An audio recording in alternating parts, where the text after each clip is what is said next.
Hoje, dia 21 de abril, aniversário de Brasília, uma festa montada na capital da República. Aí as imagens do Museu Cultural da República e a Biblioteca Nacional do Brasil, junto à esplanada dos ministérios, festa programada,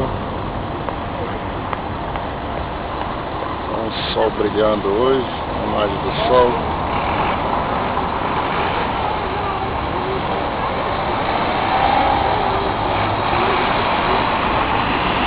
Mais do Teatro Nacional, setor bancário norte, junto ao prédio do CNI, onde eu trabalhei há muito tempo, CNSul.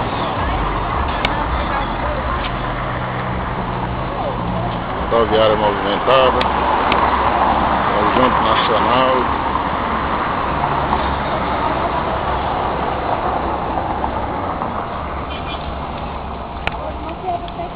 Setor hoteleiro norte ao fundo.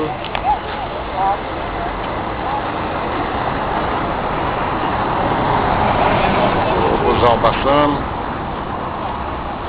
Lá no fundo a torre de TV. Do lado esquerdo, setor hoteleiro sul. Outro busão da Visão aí passando. Aí vem o Conic,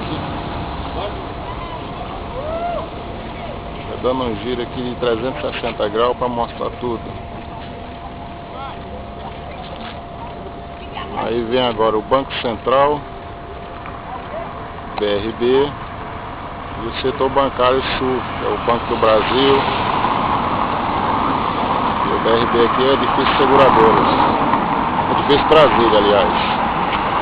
E o Caixa Econômica lá no fundo, do lado do Banco do Brasil, é Edifício Seguradoras. Tudo isso é o setor bancário sul.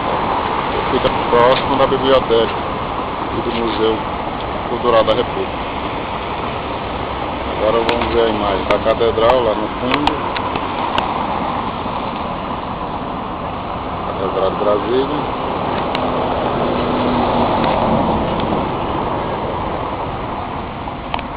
E a esplanada dos ministérios. Está em festa hoje no aniversário de Brasília, dia 21 de abril, no dia que eu faço 5 anos na empresa que eu trabalho, na Expresso São José.